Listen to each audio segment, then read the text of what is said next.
kabar? Berjumpa kembali dengan program Super Skor Spesial Piala Dunia 2022 bersama saya Delta Gonzales untuk edisi 16 besar. Kita akan mengulas laga Maroko versus Spanyol. Cukup big match karena Maroko juga membuat kejutan-kejutan selama di fase grup. Kali ini akan berhadapan dengan sang juara dunia di edisi 2010. Kita sudah bergabung bersama dua wartawan olahraga Tribunnya Solo untuk mengulasnya. Ada Bang Giri dan juga Bang Devor Ismanto. Halo Bang Giri, Bang Devor. Halo Delta, Bang Devor. Halo Mas Iri. Ya, kita masih semangat sampai 16 besar untuk laga Maroko versus Spanyol. Bang Giri, Spanyol hanya mampu finish di peringkat kedua setelah dibekuk Jepang di laga terakhir ya. Nah, gimana nih pengamatan dari Bang Giri seputar performa dari Spanyol? Kenapa bisa kalah di laga terakhirnya di fase grup?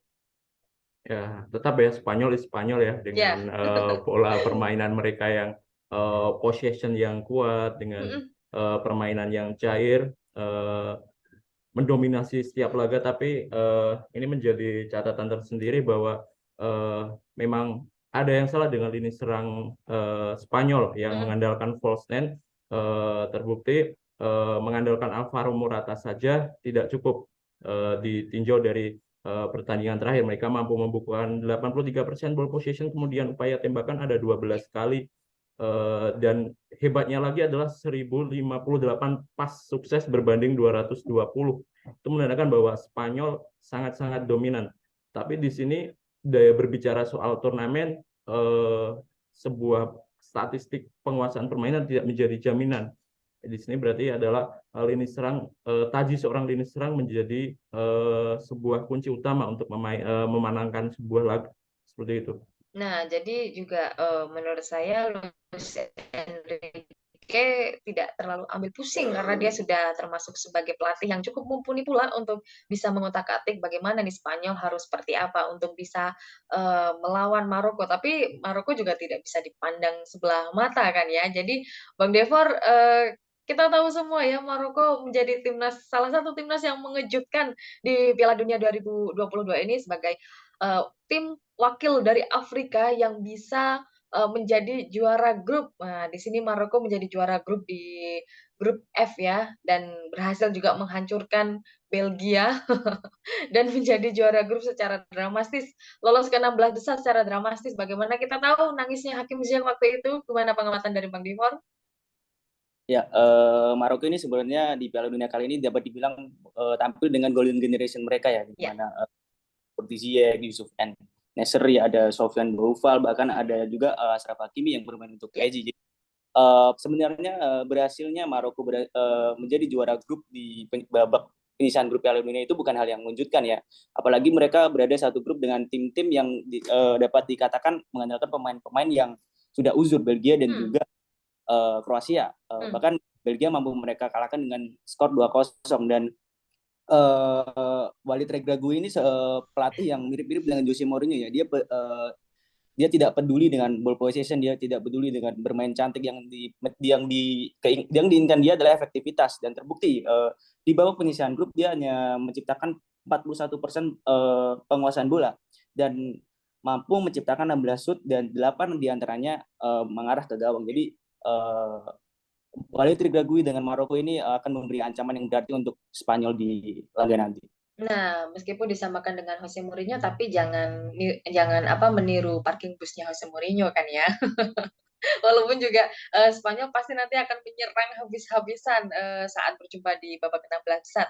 Masih di Bang Devor, kalau kita lihat Walid Regragui ini ditunjuk sebagai pelatih Maroko baru di Agustus 2022, 2 bulan menjelang mereka pergi ke Qatar, dan di situ juga pasti Walid akan sangat sangat kerepotan dengan melihat siapa sih pemain yang harus aku bawa ke Qatar. Dibutuhkan waktu hanya 2 bulan ya sebelum berangkat ke Qatar, dan nyatanya pilihan-pilihannya, pemain-pemain pilihannya bisa membawa Maroko untuk melaju akhirnya sebagai juara grup, melaju ke 16 besar. Nah, nanti ini yang akan diterapkan gaya permainan Walid saat berjumpa dengan Spanyol, apakah cukup efektif untuk bisa mengimbangi bahkan bisa mengalahkan Spanyol nanti?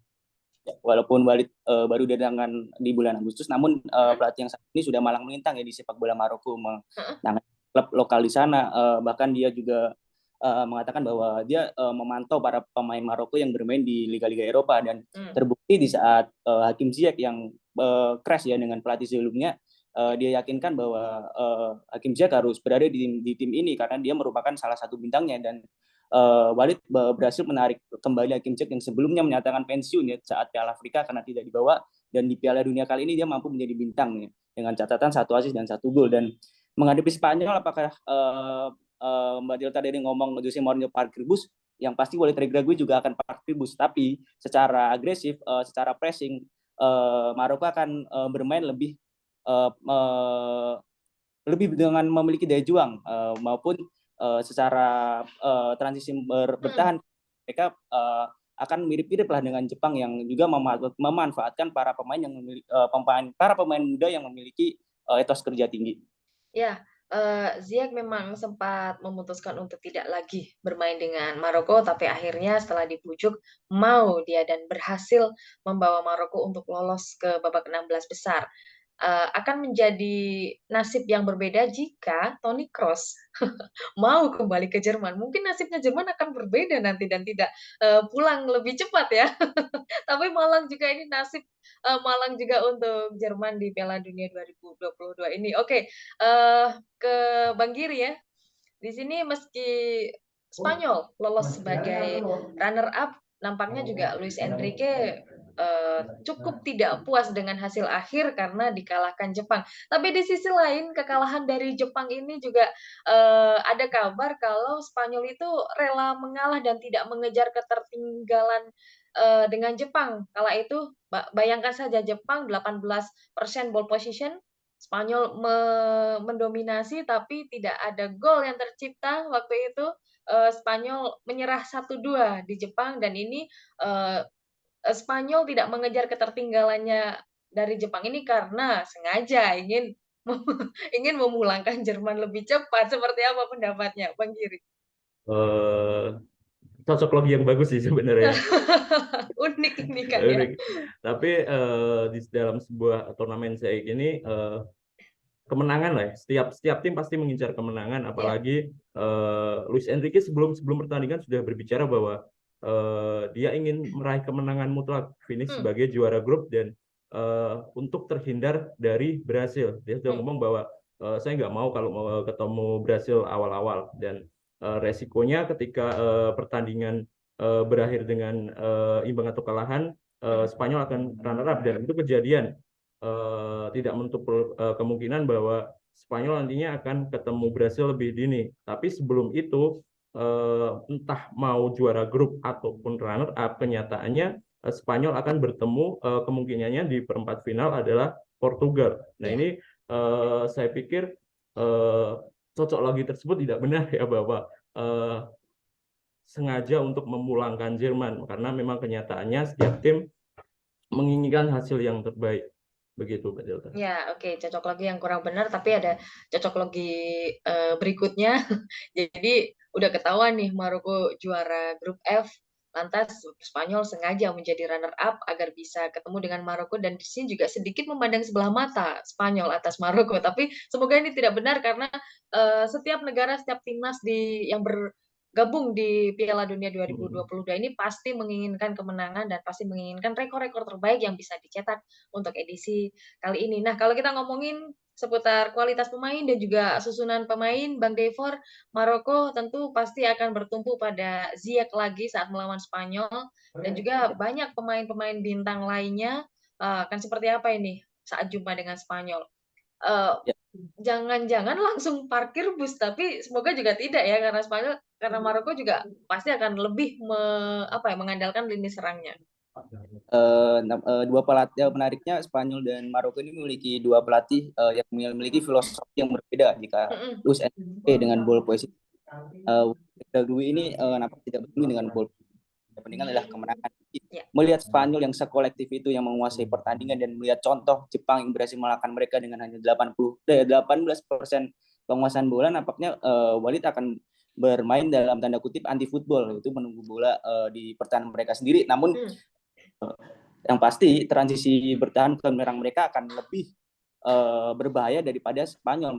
Mereka memiliki pemain-pemain cepat seperti Achraf Hakimi di sisi kanan dan juga Mazraoui yang bermain untuk Munchen yang berposisi sebagai bek kiri. Pun juga Hakim Ziyech ini walaupun di atas kertas bermain sebagai winger, tapi dia lebih banyak menjemput bola ya. Dia lebih sebagai pelayan kepada Yusuf Ensefri dan Sofian Boufal yang bermain lebih ke depan. Jadi apakah Maroko akan meladeni permainan Spanyol secara ball possession itu tidak, tapi apakah secara agresivitas mereka kalah itu tidak juga. Jadi walaupun bermain anti football, namun mereka akan tampil agresif. Ya, prediksi Maroko akan tampil agresif saat berjumpa dengan Spanyol, yang dimana lini serangnya Spanyol juga sangat mumpuni di sini ya, Bang Giri, karena Luis Enrique akan berpikir lagi, akan memutar otak lagi siapa ini sebenarnya akan menjadi pengiring dari Alvaro Morata, yang memang Morata di Piala Dunia kali ini lebih bersinar dan memang tak tergantikan di skuadnya. Pendapatnya Bang Giri? Oke, saya pikir dari segi permainan dulu ya, bahwa mungkin sedikit koreksi untuk Bang Devor, bukan Maroko yang parkir bus, tapi Maroko yang akan dibuat parkir bus oleh Spanyol. Karena dengan ya lini serangnya Spanyol ya. Iya, dengan permainan ciri khas kolektif, dengan segala kemampuan tiki taka dan aliran bolanya, saya pikir Maroko harus berpikir bagaimana cara tidak dibikin parkir bus lebih dulu, bukan agresif atau mengimbangi, tapi gimana mereka nggak tertekan seperti itu lebih dahulu. Kemudian dari segi lini depan, saya pikir selain Alvaro Morata, Dani Olmo dan Nico Williams bisa menjadi tandem yang tepat untuk Alvaro Morata. Dan jangan lupakan bahwa jika Maroko mengandalkan banyak pemain senior, Spanyol sudah belajar dari kegagalan beberapa Piala Dunia edisi lalu bahwa mereka sudah membutuhkan regenerasi dengan adanya lini tengah seorang Pedri dan Gavi yang dikomandoi, dipimpin oleh seorang Sergio Busquets. Saya pikir ini era baru, wajah baru dari Spanyol untuk Piala Dunia 22 dan masa mendatang. Mereka sudah saya pikir menemukan komposisi yang tepat. Dan untuk laga melawan Maroko, ya yang saya sebutkan tadi, mereka akan tetap dominan untuk sejak awal laga cetak gol cepat. Ya, jadi spekulasi dari Luis Enrique membawa banyak pemain-pemain muda untuk edisi Piala Dunia 2022. Bang Giri, ada yang mengatakan kalau Dewa Sepak Bola menurunkan atau menciptakan Gavi ke dunia untuk mereka, para supporter yang belum sempat melihat permainan dari Iniesta. Apakah setuju dengan ungkapan ini? Saya pikir Gavi dan Iniesta ya, kembali lagi. Tapi dengan usia yang masih sangat belia, terlalu riskan untuk menyematkan label tersebut. Jangan ada the next endingnya gagal. Jadi saya pikir Gavi harus step by step lah untuk bisa paling tidak mencapai tataran seperti Iniesta. Ya, karena usianya juga masih muda, masih belia, masih butuh banyak pengalaman, terutama di kancah internasional untuk para pemain-pemain muda. Dan dari sini memang skuad Spanyol merupakan skuad skuad masa depan. Nah, skuad masa depan untuk bisa ke turnamen-turnamen berikutnya. Nah, kalau tadi katanya Maroko akan dibikin parkir bus oleh Spanyol, dan ini akan menentukan di babak pertama akan seperti apa. Kalau prediksi ya, babak pertama memang Spanyol akan lebih dulu mencetak gol. Nah, nanti nih kita lihat di babak kedua ini, mungkin Maroko maupun juga dari Spanyol akan berganti gaya permainan, berganti formasi, bahkan kita lihat saja nanti berapa ini prediksi skor dari Maroko versus Spanyol, Bang Gevor. Ya, tadi Mas Giri bilang bahwa Maroko akan dipaksa bertahan oleh Spanyol. Nah, tapi menurut saya malah Maroko sengaja bertahan untuk menahan Spanyol di babak pertama agar tidak kebobolan atau mereka mencari gol lewat serangan-serangan balik. Mungkin kali ini akan sedikit gol yang tercipta, walaupun tadi mengatakan Alvaro Morata sudah mampu mencetak 2 gol dan juga lini serang Spanyol terlihat mumpuni, tapi secara konsistensi sebenarnya Asensio, Dani Olmo maupun Nico Williams yang dipasang pun sebenarnya tidak tampil bagus. yang ditekankan karena mereka lah bermain secara kolektif, namun secara finishing pun walaupun Morata mencetak 2 gol, namun sesaat melawan Jepang dia seperti kartu mati di lini depan karena banyak kehilangan bola, banyak menghambur-hamburkan peluang. Jadi secara prediksi saya Maroko akan unggul 1-0 melawan Spanyol. Tipis Maroko melenggang ke babak berikutnya hanya dengan 1-0 untuk mengalahkan Spanyol sang juara bertahan di edisi 2010. Apakah setuju, Bang Giri? Kurang setuju sih karena nasib Hmm? Maroko saya pikir akan sama dengan Costa Rica ya. Ya. Dengan kalau sama Costa Rica 7 gol ya, dengan Mas Devor bahwa menyinggung bahwa permainan lini depan Spanyol kurang mumpuni dengan terbukti menghamburkan peluang. Tapi di sini yang saya soroti adalah permainan kolektif mereka dengan tidak hanya mengandalkan satu orang pemain untuk mencetak gol. Ini yang menjadi kelebihan Spanyol. Dengan kemampuan ini saya pikir tidak hanya Morata saja, bahkan Dani Olmo dan lini tengah dari Spanyol bisa mencetak gol. Dan saya pikir setengah lusin gol cukup untuk menyingkirkan Maroko. Setengah lusin gol? Setengah lusin gol. Yakin, Bang Giri? Ini akan menjadi hujan gol versus Maroko ini. Hujan gol.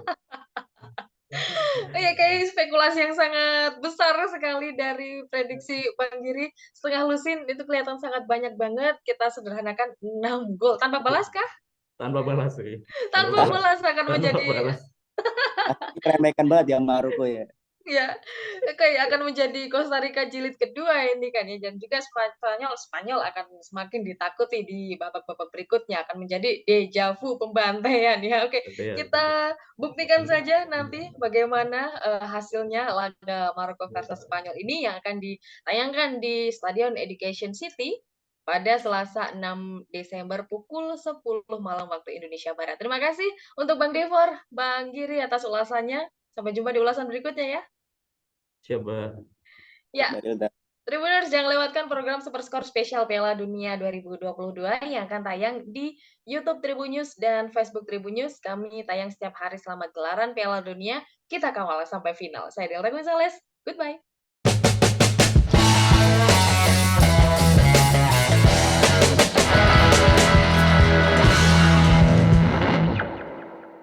Terima kasih sudah nonton. Jangan lupa like, subscribe, dan share ya.